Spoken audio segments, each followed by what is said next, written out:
দিদিভাই তোমার USG report নিয়ে একটা ভিডিও দাও, তোমার ইউএসজি রিপোর্টটা একটু দেখাও। তো চলো আজকের ভিডিওটা ইউএসজি রিপোর্টই শেয়ার করবো। আর শেয়ার করবো আমার প্রেগনেন্সির ফার্স্ট ট্রাইমেস্টার অর্থাৎ প্রথম 3 মাসে কি কি শারীরিক চেঞ্জেস হয়েছিল সেগুলো। তো চলো শুরু করা যাক। আমি জুহি, তোমরা দেখছো জুহি সিটিগ্রাফ। তোমাদের সবাইকে আমার চ্যানেলে অনেক ওয়েলকাম।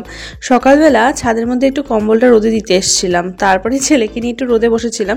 এই রোদটা গায়ে লাগানো ভীষণ ভালো। শীতকালের এই রোদটা আমরা যদি প্রত্যেক বছর ভালো মতো নিয়ে নিতে পারি তাহলে কিন্তু সারা বছর ভিটামিন ডির অভাব পড়ে না।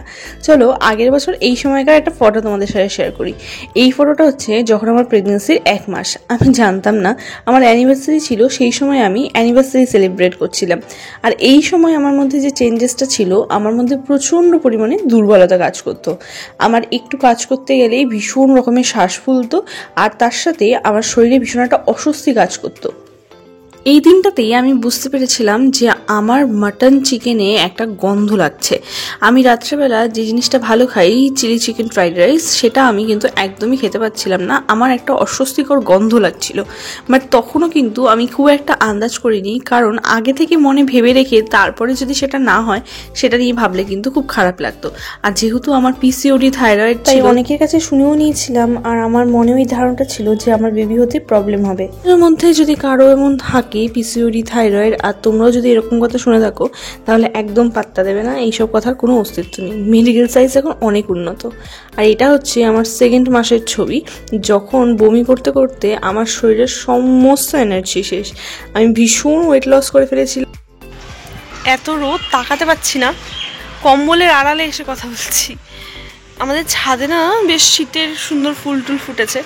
এইবার তো সেরকম আর কি গাছ লাগানো হয়নি, কারণ যত্ন করার খুবই অভাব। তাই জন্য কিছু কিছু গাছ লাগানো হয়েছে। তো চলো তোমাদেরকে দেখাই কি সুন্দর সুন্দর ফুল ফুটেছে। জানো, যখন আমি ফার্স্ট ইউএসজি করাবো তার আগে আমার একটা মধ্যে ভয় কাজ করতো যে বেবির হার্টবিট এসছে কিনা। আসলে এত কিছু শুনে ফেলেছিলাম এত সবার কাছ থেকে যে একটা নেগেটিভ এনার্জি যেন কাজ করতোই। কিন্তু নিজেকে খুব ভালো করে মোটিভেট করার চেষ্টা করতাম যে না, সব কিছু ঠিক আছে, আমার ভেতরে যে বেড়ে চলছে সে একদম সুস্থ আছে, একদম সুন্দরভাবে বেড়ে চলছে। নিজেকে এটাই বোঝাতাম।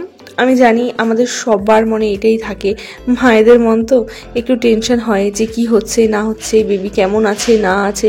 কিন্তু বিশ্বাস করো, যতটা তুমি খারাপ ভাববে তোমার শরীরে শুধু খারাপটাই হবে। কিন্তু যখন তুমি ভালো ভাবা শুরু করবে না, দেখবে সব কিছুই ভালো ভালো হচ্ছে। আমার সাথে এটাই হতো। আর আমাকে সবসময় আমার বাড়ির লোকেরা মোটিভেট করেছে, তুই টেনশন করিস না, দেখবি যেটা হচ্ছে সেটা ভালোই হচ্ছে, সব কিছু ভালোই হবে। জানো তো, আমার না প্রেগনেন্সিতে একটা জিনিস খুব অসম্ভবভাবে হয়েছিল। সেটা আমার ফার্স্টের দিক থেকে অল্প অল্প করে শুরু হয়েছিল। আছিলা, আমার সারা গায়ে না অনেক আছিলা হয়েছিল, অনেক আছিলা। তার মধ্যে বেশিরভাগটাই এখন ঝরে গেছে, কিন্তু কিছু কিছু আছিলা এখনও আমার গায়ে রয়ে গেছে। কয়েকটা বড় বড় আছিলা না, যেগুলো অনেক বড় হয়ে গেছিলো, সেই আছিলাগুলো আমার গায়ে এখনও রয়ে গেছে। আর আরও একটা জিনিস হয়েছিল, যেটা আমার ফার্স্টের দিক থেকে শুরু হয়েছিল এবং লাস্টে গিয়ে তো প্রচণ্ড বেড়ে গেছিলো। সেটা হচ্ছে আমার নেক অ্যান্ড আন্ডার আর্মসের ব্ল্যাকনেস, মানে একটা কালো মোটা পর্বত যেমন আমার গলার মধ্যে ছিল। এখন তো তাও অনেকটাই ধীরে ধীরে কমে গেছে। আফটার ডেলিভারি এই সমস্ত জিনিসগুলো ধীরে ধীরে চলে গেছে। কিন্তু যখন আর কি আমি প্রেগনেন্ট ছিলাম, আমার হেয়ারের কন্ডিশন ভীষণ ভালো ছিল। আমার চুল বেশ সফট থাকতো, সিল্কি থাকতো, আর শাইনি থাকতো, ম্যানেজেবল থাকতো, খুব ভালো লাগতো আমার চুলগুলো। তার সাথে কিন্তু আমার স্কিনও একদম ক্রিস্টাল ক্লিয়ার ছিল, কোনো রকমের দাগ ছিল না আমার স্কিনে, স্কিনটা খুব গ্লোয়িং লাগতো। এই জিনিসগুলো আমার মধ্যে ছিল। এইগুলো বলতে পারো যে আমার এক রকমের সিমটমস ছিল, কারণ এর আগে আমার স্কিন কখনো এতটা ভালো ছিল না যতটা আমার প্রেগনেন্সিতে ছিল। আর হেয়ারের ক্ষেত্রেও সেম, হেয়ার আমার এতটা ভালো ছিল না যতটা প্রেগনেন্সিতে ছিল। তো আজকেও না আমরা একটা অন্নপ্রাশনে গেছিলাম, তো সেখান থেকে এসে এই মোয়াগুলো বানিয়েছিলাম। তারপরে তোমাদেরকে চলো দেখাই। আমার সোনো কেয়ার থেকে, আমি কল্যাণী সোনো কেয়ার থেকেই কিন্তু আমার যাবতীয় সমস্ত রিপোর্ট করেছি। আর এটা হচ্ছে ফার্স্ট রিপোর্ট এটা আমার।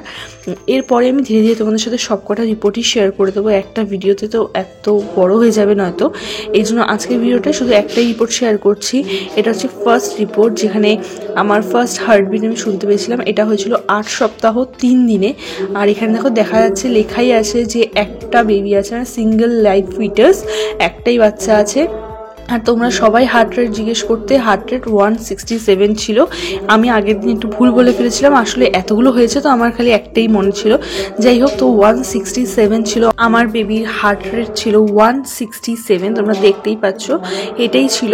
আর তারপরে ধীরে ধীরে কিন্তু এটা কমেছে, এটা কিন্তু আমার বাড়েনি, হয়তো একবার বেড়েছে।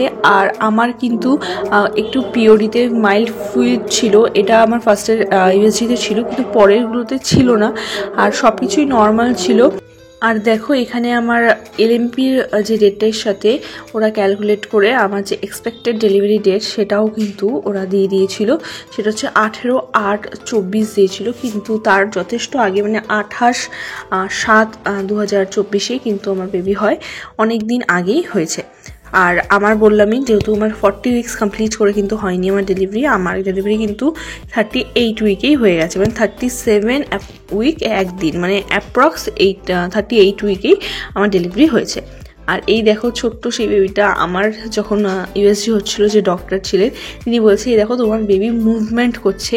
ফার্স্ট দিন তখন ওর হাত পা কিচ্ছু বোঝা যাচ্ছে না, বাট আমি দেখছি পেটের ভেতরে একটা জিনিস নড়ছে। এটা একটা অদ্ভুত একটা ফিলিংস, তোমরা সবাই আশা করছি বুঝতে পারছো, যারা দেখেছো, যারা সেই ফিলিংসটা নিয়েছো। ফার্স্ট টাইম নিজের ভেতরে যে বেড়ে উঠছে তাকে চোখে দেখা একটা অন্যরকম অনুভূতি, অন্যরকম ফিলিংস। আমাকে আমার ডক্টর বলছিল দেখো তোমার বেবি কিন্তু নড়ছে, দেখো এখানে আমার লেখাও আছে যে আমার কিন্তু বেবির যে মুভমেন্টটা সেটা বোঝা যাচ্ছিলো। আর কি বলবো, তোমরা সবাই এই জিনিসগুলো এতদিনে ফিল করে ফেলেছো, যারা আমার প্রেগনেন্ট মায়েরা যারা আমার ভিডিও দেখছো। আর তোমাদের সাথে ধীরে ধীরে আমি কিন্তু এরকম ভিডিও শেয়ার করবো যে তোমরা বার্থের পরে, মানে বাচ্চার জন্ম হওয়ার পরে কি কি ভুল না করো যাতে তোমার বাচ্চা ভালো থাকে, সেই ভিডিওগুলো শেয়ার করবো। তাই জন্য সাবস্ক্রাইব করে রেখো। আজকের মতো টাটা।